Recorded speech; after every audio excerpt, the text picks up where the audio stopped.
नमस्कार, BP competition academy में आप सबका स्वागत है। आज हम बात करेंगे इतिहास यानी भारतीय इतिहास का जो प्राचीन इतिहास है उसका पार्ट 5 की बात करेंगे। हर पार्ट में हम 5-5 पार्ट देंगे, ध्यान से समझना। अब कल ये जितने भी इतिहास हो चुके हैं, जितने भी पार्ट हो चुके हैं, 5 पार्ट इसके, कल इन्हीं 5 पार्टों का एक टेस्ट बनाया जाएगा। जो कल संडे है तो आप सबसे टेस्ट लिया जाएगा, ध्यान से समझना। ये 5 पार्ट में आप लोग टेस्ट दिए हो, इनसे 100 प्रश्न हम निकालेंगे इंपॉर्टेंट, और उन 100 प्रश्नों का हम क्या करेंगे, आपसे टेस्ट लेंगे, ठीक है ना। तो आप लोग तैयार रहें। बिंदुसार के राज्य में सीरिया का राजदूत कौन था, ठीक है, ध्यान से समझना। बिंदुसार के राज्य में जो सीरिया का राजदूत है वो कौन था, ये बात आपको बतानी है। जल्दी से 4 ऑप्शन आपके पास है, डायमेकस, डेमोट्रियस, मेगास्थनीज और हेनसांग। 4 ऑप्शनों में से आप लोग को राइट आंसर करेक्ट करके बताना है, ठीक है। जल्दी बताइए, राइट आंसर आपको क्लिक करके बताना है।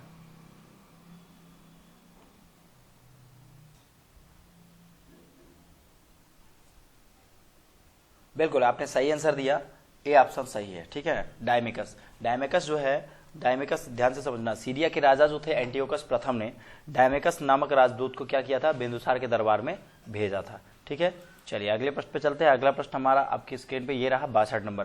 कहता है किस शिलालेख में अशोक ने कहा था प्रत्येक मनुष्य मेरी संतान है। 5वां शिलालेख, 6वां शिलालेख, 7वां शिलालेख या 8वां शिलालेख।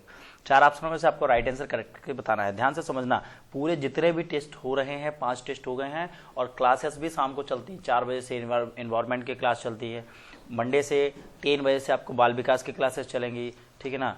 और इसके बाद आपको 5 बजे आपको इतिहास की क्लास प्रोवाइड कराई जाती है, 6 बजे आपको रीजनिंग की होगी, प्रोवाइड होगी, 7 बजे आपको जो है वो मैथ्स की क्लासेस होंगी, 8 बजे आपका साइंस का टेस्ट होगा। तो आप लोग पढ़ते रहें, ठीक है। आप सब लोगों को अभी हम सिलेबस का एक सेपरेट वीडियो बना रहे हैं कि कौन से कोर्स में क्या क्या सिलेबस लगेगा।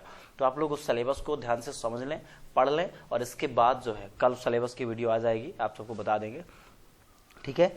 आप लोग वो सब पढ़ने के बाद जो है वो क्लासेस जो है तो उस हिसाब से आप लोग अपने अपनी सब्जेक्ट अटेंड कर लीजिएगा, ठीक है। चलिए तो ध्यान से बाकायदा डिटेल्स में हम सिलेबस बता देंगे आप लोगों को, कहाँ क्या चाहिए, ठीक है ना। पीएससी का भी बता देंगे, पुलिस का भी बता देंगे, एसआई का बता देंगे, रेलवे का, एसएससी का, ठीक है। तो इस तरीके से हम बता देंगे, ठीक है बेटा।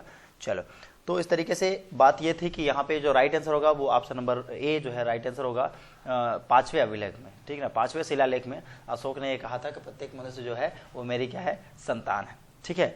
चलिए तो जब बात की जाती है प्रत्येक मनुष्य क्या है, मेरी संतान है, ठीक है ना। और उन्होंने दासों से किए जाने वाले व्यवहार के बारे में भी बताया था, और इसके अलावा धर्म को भी महत्व दिया था, ध्यान से समझिएगा। अगला प्रश्न क्या है, अगला प्रश्न है हमारा 163 नंबर। कहता है अशोक के किस शिलालेख में 5 समकालीन यूनानी राजाओं का उल्लेख किया है, ठीक है, ध्यान से समझना, ठीक है। तो अब बात की जा रही है यहाँ पे 5 समकालीन यूनानी राजाओं के उल्लेख की बात की जा रही है। जल्दी आंसर दीजिए आप फटाफट। 9वें शिलालेख की बात कीजिए, तो राइट आंसर आपका क्या है, 9वां शिलालेख राइट आंसर होगा। ध्यान से समझना, 9वें शिलालेख में 5 यूनानी समकालीन राजाओं का उल्लेख मिलता है, और इसके अलावा इनको पांड्य चोल लोगों का भी उल्लेख जो है यहाँ पे मिलता है। अगला प्रश्न आपके स्क्रीन पे रहा 164 नंबर। ये कहता है, कुछ कहता है, देखो क्या कहता है भाई, कहता है कुछ कुछ होता है। देखो क्या होता है, कहता है कि अशोक के बोध गया और बोध वृक्ष यात्रा का उल्लेख किस शिलालेख में, भाई बताओ जल्दी से ना, क्या प्रॉब्लम है। शिलालेख 5वें में, 6वें में, 7वें में, 8वें में, जल्दी बताओ राइट आंसर।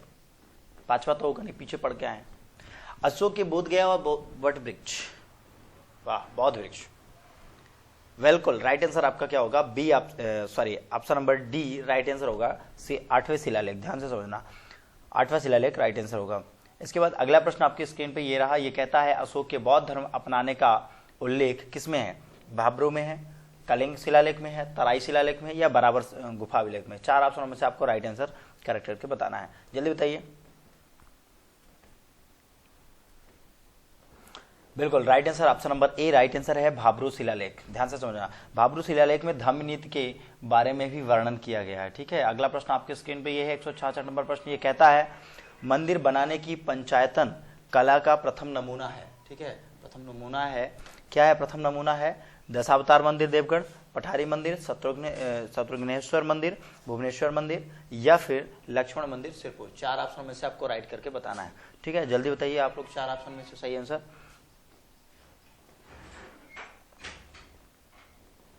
बिल्कुल right answer A number, Dashavatar मंदिर देवगढ़ राइट आंसर होगा। अगला प्रश्न ये है कि नष्ट हुआ बौद्ध स्तूप भामल कहाँ है, ठीक है, कहाँ है भाई, पाकिस्तान में है, या फिर नेपाल में है कि चीन में है या भारत में है। 4 ऑप्शनों में से सही आंसर आपको बताना है। नष्ट हुआ बौद्ध स्तूप भामल कहाँ है? बिल्कुल राइट आंसर क्या है? पाकिस्तान। बी ऑप्शन सही आंसर है, पाकिस्तान। ध्यान से समझना, भामर स्तूप अवशेष पाकिस्तान के हरिपुर में मिलता है और वहां पर राष्ट्रीय धरोहर भी है और इसका निर्माण जो है 4वीं सदी में गांधार के द्वारा कराया गया। ठीक है, गांधार में करवाया गया था। अगला प्रश्न आपके स्क्रीन में यह 168 नंबर कहता है गढ़वाल वंश की रानी कुमार देवी ने धर्म चक्र जिन विहार कहाँ कराया था? बोधगया में, राजगृह में, कुशीनगर में, सारनाथ में। 4 ऑप्शनों में से आप लोग सही आंसर आपको करेक्ट। ध्यान से देखना यार, आप लोग देखो टेस्ट दिया करो, टेस्ट बहुत जरूरी चीज होती है, ध्यान से समझना। एक पढ़ने लिखने वाले लड़के के पास यदि जाओगे ना तो वो आपको बोलेगा आप टेस्ट जरूर दो, कहीं से भी दो, ना बने तो भी दो, क्योंकि टेस्ट देने से क्या होता है, टेस्ट में आपको एकदम छटे हुए प्रश्न होते हैं और आप वो टेस्ट दो और उसे नोट डाउन करो फिर याद करो, क्योंकि टेस्ट में छटे हुए प्रश्न होते हैं। तो ध्यान से देखना, गढ़वाल वंश की रानी, इसका आंसर क्या होगा? रानी कुमार देवी ने धर्मचक्र जिन विहार कराया था। कहाँ कराया था जल्दी बताओ? Option number D is right answer, Sarnath में कराया था। कहाँ कराया था? सारनाथ में कराया था। कुमार देवी कन्नौज के राजा गोविंद चंद की पत्नी थी, ध्यान से समझना, ठीक है ना। 12वीं सदी में कराया था इन्होंने। अगला प्रश्न आपके स्क्रीन पे है 169 नंबर। ये कुछ कहता है भाई, क्या कहता है वो हम देख लेते हैं। कहता है कल्याण को बेंगी से जोड़ने वाले मार्ग का क्या नाम है? तागर नाम है, त्रिपुर नाम है, श्रीपुर नाम है या ताम्रलिप्त नाम है? 4 ऑप्शनों में से राइट आंसर आपको बताना है।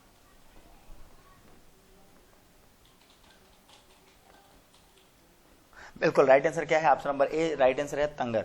ठीक है ना। तंगर भारत का प्रमुख व्यापारिक मार्ग है जो कल्याण को वेंगी से जोड़ता है, जिसका जिक्र कई यात्रियों ने किया था। ठीक है, तो इस तरीके से राइट आंसर इसका क्या होगा? आपका राइट आंसर तांगर होगा। अगला प्रश्न आपके स्क्रीन में है, कहता है संस्कृत नाटकों में विदूषक कौन होता है?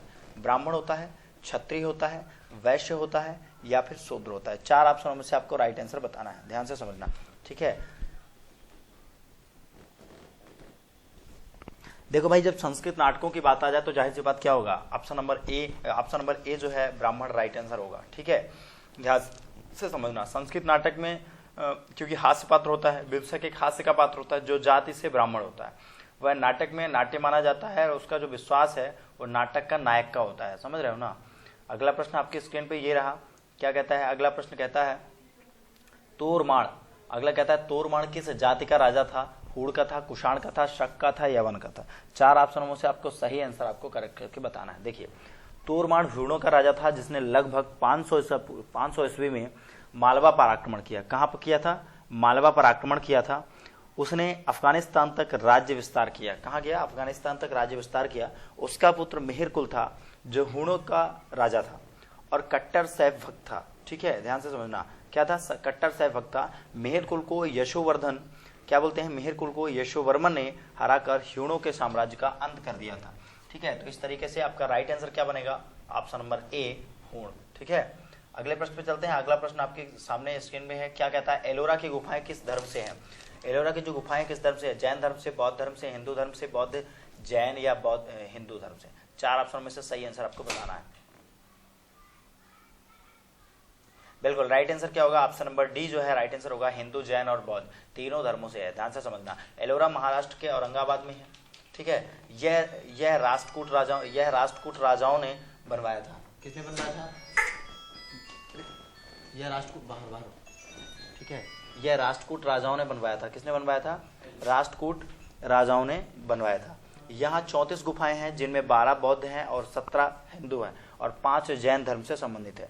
4 ऑप्शनों में से आपको राइट आंसर बताना है। अगला प्रश्न आपकी ये, तो इस तरीके से इसका राइट आंसर होगा। अगला प्रश्न जो है, भारत में बैंक का प्रथम साक्ष्य कहाँ से मिलता है? कहाँ से मिला है? गुप्त काल का, पूर्व गुप्त काल का, मौर्य काल का और वैदिक काल का? 4 ऑप्शनों में से आपको राइट आंसर करेक्ट करके बताना है, ध्यान से समझना। ठीक है, तो आपको जल्दी से बताना है राइट आंसर। बिल्कुल ऑप्शन नंबर डी जो है राइट आंसर होगा, वैदिक काल। ठीक है, भारत में यदि बैंकिंग के प्रथम साक्ष्य वैदिक काल में मिला है। उन दिनों लोन ऋण पत्रों के द्वारा रूप में ब्याज जो है सूद खेरी के रूप में मिलती थी। किसमें? सूद खेरी के रूप में मिलती थी। तो इस तरह से इसका जो राइट आंसर क्या होगा? डी नंबर होगा। अगला प्रश्न आपके स्क्रीन पर रहा, भारतीय वैध प्रागैतिहासिक काल के इतिहास का पिता किसे कहा जाता है? किसे कहा जाता है? विलियम जोन्स को, मैक्स मुलर को, रॉबर्ट ब्रूस फूट को या फिर सर जॉन मार्शल को? 4 ऑप्शनों में से आपको राइट आंसर करेक्ट करके बताना है। जल्दी से आप लोग बताइए फटाफट। तो ऑप्शन नंबर सी जो है इसका राइट आंसर होगा रॉबर्ट ब्रूस फुट। ठीक है, ध्यान से समझना, रॉबर्ट ब्रूस फुट ये प्रागैतिहासिक कालीन इतिहास का पिता कहा जाता है। अगला प्रश्न आपके स्क्रीन पे ये है, पूरा पाषाण काल के लोगों का मुख्य व्यवसाय क्या था? पशुपालन था, शिकार था, खेती था, मछली पालन था। ठीक है, 4 ऑप्शनों में से आपको सही आंसर करेक्ट करके बताना है। देखो क्या है कि सभी लोग आप लोग टेस्ट दिया करो यार, इसको लाइक शेयर सब्सक्राइब ये तीनों काम कर दिया करो। ठीक है, और कमेंट तो करना बिल्कुल नहीं भूलना है आपको। ठीक है, और नोट करना नहीं भूलना है यार, आप लोग नोट्स पे अपना नोट करते जाओ। ठीक है, अब कल क्या होगा, इन सभी प्रश्नों का 100 नंबर का प्रश्न हम बनाएंगे और टेस्ट लेंगे। ठीक है, सारे चैप्टर का। तो आपको क्या करना है, आपको बढ़िया से टेस्ट देना है और अच्छे से अच्छी स्कोरिंग देना है। पीछे जितने टेस्ट अपलोड हैं सब लोग देख लो। ठीक ना, एक बार पूरा रिवीजन हो जाए, नोट किए हो तो अपनी रफ कॉपी देख लो, पूरा रिवीजन करके कल जो है तो सबसे अच्छा टेस्ट होना चाहिए। परसों हम आप सब लोगों को पीडीएफ उपलब्ध करवा देंगे। ठीक है, परसों हम सारे टेस्ट का पीडीएफ उपलब्ध करवा देंगे। तो आपको एक हफ्ते लगातार पढ़ाएंगे, फिर संडे को टेस्ट लेंगे, फिर मंडे को पीडीएफ उपलब्ध करवा दिया करेंगे। तो इस तरीके से आपके क्लासेस चलेंगे। ठीक ना, अब अगली जो सोमवार के जो क्लासेस चलेंगे वो चलेंगे हमारी मॉडर्न हिस्ट्री के। ध्यान से समझना, पार्ट फर्स्ट। ठीक है, तो आप ध्यान से समझिए, पूरा पाषाण काल में जब लोगों के मुख्य व्यवसाय की बात कही जाए तो क्या आंसर होगा? Option number B is right answer होगा, शिकार। ठीक है, पूरा पाषाण काल के लोगों का मुख्य व्यवसाय शिकार था। तब मानव शिकार करके कंदमूल फल खा के अपना पेट भरता था। क्या करता था? कंदमूल फल खा करके अपना पेट भरता था। 176 नंबर आपके स्क्रीन पे प्रश्न है, कहता है राखालदास बनर्जी ने किस स्थल की खोज की? हड़प्पा, लोथल, मोहनजोदड़ो, रोपड़। 4 ऑप्शनों में से सही आंसर आपको बताना है। बिल्कुल, option number C is right answer, Mohenjodaro. 1922 में भारतीय पुरातत्वविद राखालदास बनर्जी ने मोहनजोदड़ो की खोज की। किसकी? मोहनजोदड़ो की खोज की। अगला प्रश्न जो है 177 आपके स्क्रीन पे है। ठीक है, आप लोग लेक्चर देखा करें, 4 बजे इन्वायरमेंट का लेक्चर आता है, किसी को यदि लेक्चर लेना है इन्वायरमेंट का तो वो अटेंड कर लिया करें। 5 बजे हिस्ट्री क्लासेस होती हैं, 6 बजे आपको रीजनिंग की क्लासेस मंडे से मिल जाएंगी, 7 बजे आपको मैथ्स की क्लासेस मिल जाएंगी, और इसके बाद जो है तो 8 बजे आपको साइंस का टेस्ट मिलेगा। तो आप लोग अच्छे से पढ़ते रहें, हम आपके साथ मेहनत कर रहे हैं यार, आप लोग भी करो ना, क्या प्रॉब्लम है ना? यदि हम मेहनत इतना कर सकते तो आप नहीं कर सकते हो? ठीक है, अच्छे से ध्यान से पढ़ो और मेहनत करो। ठीक है बेटा, चलो। तो सिंधु घाटी सभ्यता की खोज किसने की? राखालदास बनर्जी ने, रंगाराव ने, या फिर Dayaram Sahni Yagyadatt. Option number C is the right answer, Dayaram Sahni. 1921 में पुरातत्वविद दयाराम साहनी ने सिंधु घाटी सभ्यता की खोज की। अगला प्रश्न है, मोंटगोमरी पाकिस्तान में कौन सा सिंधु घाटी सभ्यता स्थल है? हड़प्पा, मोहनजोदड़ो, लोथल या चन्नोदड़ो। जल्दी से 4 ऑप्शनों में से आपको राइट आंसर देना है। बिल्कुल, option number A is the right answer, Harappa. ध्यान से समझना, मोंटगोमरी पाकिस्तान के पंजाब में है। ये किसका स्थल है? हड़प्पा का स्थल है। अगला प्रश्न आपके स्क्रीन पे ये है, सिंधु घाटी सभ्यता में महान स्नानघर कहां से प्राप्त हुआ है? मोहनजोदड़ो से, हड़प्पा से, लोथल से, कालीबंगन से। 4 ऑप्शनों में से आपको सही आंसर करेक्ट करके बताना है। ठीक है, जल्दी बताइए। बिल्कुल, option number A is right answer, Mohenjodaro. Sindhu घाटी सभ्यता की बात, यदि महान स्नानागार मोहनजोदड़ो से प्राप्त हुआ है और 11.88 मीटर लंबा और 7.01 मीटर चौड़ा और 2.43 मीटर जो है ऊंचा इसका जो है तो क्षेत्रफल है। ठीक है, ध्यान देना। तो इसका राइट आंसर क्या होगा? मोहनजोदड़ो होगा। अगला प्रश्न आपके स्क्रीन पे ये है, कहता है गुफकराल नामक नवपाषाण स्थल किस प्रदेश में है? जम्मू कश्मीर में, गुजरात में, राजस्थान में, मध्य प्रदेश में। 4 ऑप्शनों में से आपको सही आंसर करेक्ट करके बताना है। ठीक है, जल्दी बताइए। बिल्कुल, जब गुफकराल की बात की जाए तो ऑप्शन नंबर राइट आंसर क्या होगा? ए ऑप्शन नंबर राइट होगा, जम्मू कश्मीर। ध्यान से समझना, जम्मू, यह नवपाषाणकालीन स्थल है। यहाँ से गेहूं, जौ, मसूर, अरहर के जले अन्न कण प्राप्त हुए हैं। ठीक है, 4 ऑप्शनों में से तो ये आपका राइट आंसर क्या होगा? जम्मू होगा। ठीक है, अगला प्रश्न आपके स्क्रीन पे है 181 नंबर। ठीक है, 181 नंबर प्रश्न आपको देखो कितना अच्छा सिखाता है। कहता है मनुष्य के शरीर में दांतों का प्रथम अवशेष कहाँ से प्राप्त हुआ है? ठीक है, मेहरगढ़ से, सोहन घाटी से, आदमगढ़ से, मालवा से। 4 ऑप्शनों में से आप लोग राइट आंसर देना है। ठीक है, जल्दी बताइए राइट आंसर आप लोग। मनुष्य के शरीर में दांतों का प्रथम अवशेष कहां से प्राप्त हुआ है? तो यदि बात की जाए तो ऑप्शन नंबर ए जो है राइट आंसर है। ठीक है ना, मेहरगढ़ से प्राप्त हुए हैं। कहां से हुए हैं? मेहरगढ़ जो है राजस्थान में है, जहां अनेक प्रकार के दुर्ग बने हुए हैं। ठीक है, दुर्ग भी हैं। अगला प्रश्न आपके स्क्रीन पे है 182 नंबर प्रश्न। कहता है, कितना प्यारा कितना शानदार प्रश्न है। कहता है, कुछ कहता है, देखो क्या कहता है भाई, जानवर के प्रथम अवशेष किस प्रदेश में पाए गए हैं? राजस्थान में, गुजरात में, मध्य प्रदेश में, उड़ीसा में। चार ऑप्शनों में से आपको सही आंसर बताना है। बिल्कुल option number C is the right answer, Madhya Pradesh में, ठीक है ना। Option number C is the right answer, Madhya Pradesh में। भीमबेटका में कितनी गुफाएं हैं, ध्यान देना, भीमबेटका में कितनी गुफाएं हैं, भीमबेटका में कितनी गुफाएं हैं, 232, 234, 243, 251। चार ऑप्शनों में से आपको राइट आंसर करेक्ट करके बताना है, जल्दी बताइए भाई। बिल्कुल भीमबेटका में कितनी गुफाएं हैं, तो option number C is the right answer, 243 गुफाएं। ध्यान देना, भीमबेटका जो है मध्य प्रदेश के रायसेन जिले में स्थित है। ध्यान देना, सुप्रसिद्ध स्थान है, सभी लोग जानते हैं, ठीक है। और मध्य प्रदेश की जो प्रेयर है उसमें भी इसका नाम बताया गया है, ठीक है। तो यहाँ पर कुल 243 गुफाएं हैं, ठीक है। चलिए, तो option number C is the right answer. अगला प्रश्न आपके स्क्रीन पे ये रहा, कहता है अशोक के किस शिलालेख में शिलालेखों के उद्देश्य का वर्णन किया गया है, 11वें में, 12वें में, 13वें में, 14वें में, ठीक है। चार ऑप्शन में से आपको सही आंसर करेक्ट करके बताना है। बिल्कुल ऑप्शन नंबर डी जो है वो राइट आंसर होगा 14वें शिलालेख में। अशोक ने 14वें शिलालेख में देश के विभिन्न भागों में शिलालेखों का वर्णन किया है। तो इस तरीके से आपको क्या करना है, अगले प्रश्न का आंसर भी देना है। अगला प्रश्न आपके सामने है, कहता है अशोक के किस शिलालेख में सभी धर्मों के लिए सहिष्णुता का वर्णन है, 10वें शिलालेख में, 9वें शिलालेख में, 13वें शिलालेख में और 12वें शिलालेख में। चार ऑप्शनों में से आपको राइट आंसर बताना है। Option number D is the right answer है 12वें शिलालेख। ध्यान से समझना, अशोक के 12वें शिलालेख में सभी धर्मों के सहिष्णु की बात की गई है, ठीक है। अशोक के सारे शिलालेखों को मैं बता दूंगा आप लोगों को, आप टेंशन ना लें। अगला प्रश्न कंटिन्यू क्लास में करें, ठीक है। अगला प्रश्न ये कहता है कि अशोक का कौन सा शिलालेख धर्म महत्तम के बारे में बताता है, पहला, दूसरा, तीसरा या सातवां। चार आपके पास ऑप्शन है, जल्दी से आपको बताना है कौन सा शिलालेख है जो धर्म महत्तम के बारे में बताता है।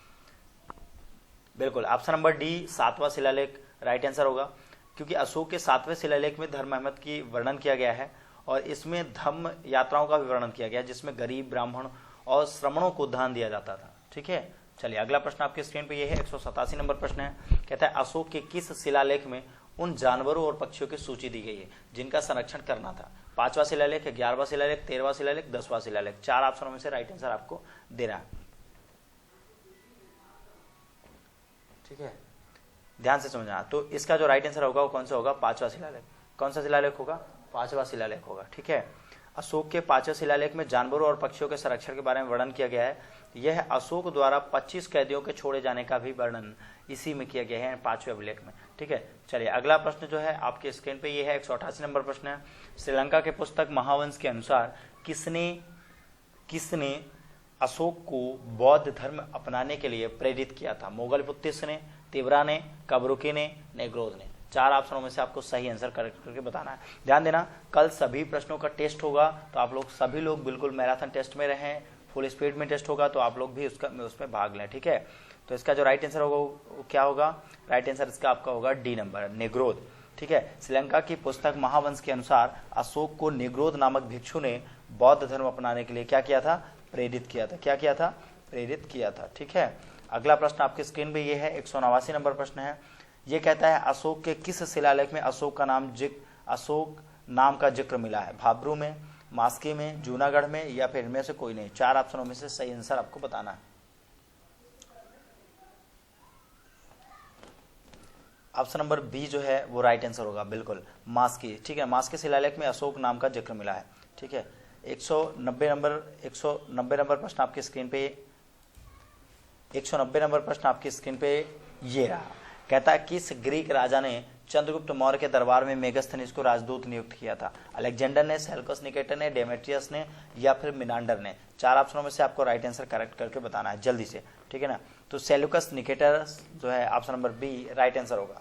चंद्रगुप्त मौर्य ने युद्ध में सेल्यूकस निकेटस को हराया था और इसके बाद सेल्यूकस ने चंद्रगुप्त के दरबार में मेगास्थनीज को राजदूत नियुक्त किया था। मेगास्थनीज ने एंडिका नामक पुस्तक की रचना की, ठीक है। अगला प्रश्न आपके स्क्रीन पे ये रहा, ठीक है। अगला प्रश्न आपके स्क्रीन पे ये रहा, ये कहता है अशोक का कौन सा शिलालेख खरोष्ठी लिपि में है, मनसेहरा, सहबाजगढ़ी, उपरोक्त दोनों और इनमें से कोई नहीं, ठीक है। चार ऑप्शनों में से आपको राइट आंसर देना है, उपरोक्त दोनों। Option number C is the right answer, Mansehra और सहबाजगढ़ी शिलालेख खरोष्ठी लिपि में है, ध्यान देना। अगला प्रश्न आपकी स्क्रीन में 192 नंबर ये है, ये कहता है अशोक का कौन सा शिलालेख सबसे लंबा है, दूसरा शिलालेख, 5वां शिलालेख, 13वां शिलालेख, 12वां शिलालेख। बिल्कुल, ऑप्शन नंबर सी जो है राइट आंसर है। अशोक के 13वां शिलालेख सबसे लंबा शिलालेख है। इसमें अशोक के कलिंग विजय का वर्णन किया गया है। इसके अलावा अशोक की धम्म की ग्रीक, यवन, सिलोन आदि राजाओं पर विजय का वर्णन भी किया गया है और अनेक राजाओं का वर्णन भी यहाँ पे किया गया है।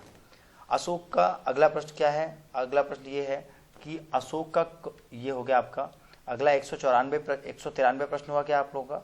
ठीक है, अशोक का कौन सा अभिलेख 2 भाषाओं में है? गिरनार अभिलेख, जूनागढ़ अभिलेख, गांधार अभिलेख और इलाहाबाद अभिलेख। 4 ऑप्शनों में से सही आंसर आपको बताना है।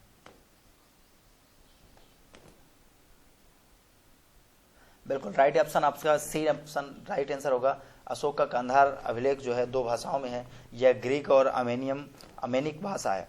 ठीक है, भाषा में है। अगला ध्यान से समझना, ठीक है, कौन सी भाषा में? अमेनिक भाषा में। अगला प्रश्न आपकी स्क्रीन में 194 प्रश्न है। देखिए, ये कहता सिंहासन रोहण से पहले अशोक कहाँ था? तक्षशिला में था, राजगृह में था, वैशाली में था, पाटलिपुत्र में था। 4 ऑप्शनों में से आपको राइट आंसर ध्यान से समझना है। ठीक है, तो ध्यान से समझिएगा कौन सा ऑप्शन होगा सही। जब सिंहासन रोहण हुआ था तब अशोक जो है कहाँ था? तक्षशिला में था 261 में। ठीक है, और उससे पहले अशोक जो है तक्षशिला का वायसराय भी था। ठीक है, अगला प्रश्न आपकी स्क्रीन में 195 नंबर है। अशोक के किस शिलालेख में धम्म नीति का वर्णन किया गया है? अशोक के 4वें शिलालेख में, 5वें शिलालेख में, 6वें में या 7वें शिलालेख में? जल्दी से राइट आंसर आपको बताना है। सॉरी, अशोक का जो 9वां शिलालेख है, यहाँ मिसप्रिंट हो गया था। अशोक का 9वां शिलालेख है, 10वां शिलालेख है, 11वां या 12वां? राइट आंसर आपको बताना है। Option number C is the right answer. आप अशोक के 9वें शिलालेख में जो है तो धम्म नीति का वर्णन किया गया। ठीक है, अगला प्रश्न आपको आपके स्क्रीन पे ये रहा। क्या कहता है? अशोक ने किस अभिलेख में पशु हत्या पर रोक लगाई? शिलालेख, 3रे शिलालेख में, 4थे शिलालेख में, पहले शिलालेख में या फिर 5वें शिलालेख में? जल्दी से राइट आंसर देना है। बिल्कुल, option number C is right answer. Ashoka ने पहले शिलालेख पर जो है पशु हत्या पर रोक लगाई और दूसरे शिलालेख में पशुओं के भी उपचार की व्यवस्था अशोक ने कही। अशोक, अगला प्रश्न आपकी स्क्रीन पे ये रहा 197 में। अशोक ने धम्म प्रचार करने के लिए कौन से अधिकारी नियुक्त किए थे? युक्त, प्रादेशिक, राजोग्य और उपयुक्त सभी। 4 ऑप्शनों में से राइट आंसर देना है। बिल्कुल, option number D right answer होगा। युक्त, प्रादेशिक, राजोग्य, तीनों ऑप्शन राइट आंसर है। ध्यान से समझना। ठीक है, तो क्योंकि इस पे जब धम्म प्रचार की बात की जा रही है, अशोक ने धम्म प्रसार की बात कर रहे हैं, तो अशोक ने अपने सारे शिलालेख में जो है तो इसकी बात कही, युक्त, प्रादेशिक और राजयुक्त की बात कही। अगला प्रश्न आपके स्क्रीन पे ये रहा 198 नंबर प्रश्न। बस 2 प्रश्न और बचे हुए हैं। ठीक है, ध्यान से समझना। तो कलिंग युद्ध अशोक के सिंहासन रोहण की कौन से वर्ष में हुआ था? ठीक है, कौन से वर्ष में हुआ था? 6वें, 7वें, 8वें, 9वें? बिल्कुल, कलिंग का युद्ध जो है अशोक के सिंहासन रोहण के कलिंग के सिंहासन रोहण के 8वें वर्ष में हुआ था। ठीक है, यानी अशोक का जो सिंहासन रोहण हुआ था, ध्यान से समझना, 269 ईस्वी में हुआ था और 8 वर्ष बाद यानी 261 ईसा पूर्व में, ठीक है, 261 ईसा पूर्व में क्या हुआ? कलिंग का युद्ध हुआ था। ठीक है, ध्यान देना। तो इस तरह से अगला प्रश्न आपके स्क्रीन पे ये रहा। अशोक के बेरुत शिलालेख को इलाहाबाद कौन ले गया था? कनिंघम ले गया था, जेम्स प्रिंसेस ले गया था, जहांगीर ले गया था, फिरोज शाह तुगलक ले गया था? 4 ऑप्शनों में से आपको राइट आंसर देना है। ठीक है, अशोक के बेरुत शिलालेख को इलाहाबाद कौन ले गया था? ठीक है, कौन ले गया था भाई? तो Cunningham is a right answer. ध्यान देना, कनिंघम ले गया था। कौन ले गया था? कनिंघम ले गया था। Option number A is a right answer. अगला प्रश्न आपके स्क्रीन में और अंतिम प्रश्न है ये 200 नंबर। ठीक है, ध्यान देना। हर 200 नंबरों के मैं 5-5 पार्ट बना रहा हूँ और फिर इसके बाद कंटिन्यू अगला पार्ट भी आपको बना के देंगे। अभी आपको सब्जेक्ट चेंज कर रहे हैं, तो अगला मंडे को जो होगा वो मॉडर्न हिस्ट्री के भी 5 आएंगे फिर। ठीक है, उसी तरह फिर टेस्ट होगा संडे को। तो इस तरह से आप लोग पढ़ते रहें। ठीक है, चलिए अगले प्रश्न पे चलते हैं। अगला प्रश्न कहता है, कौन काल में देवता अध्यक्ष किससे संबंधित है? स्टोर, राजा की भूमि, कस्टम या धार्मिक संस्थान? 4 ऑप्शनों में से आपको राइट आंसर बताना है।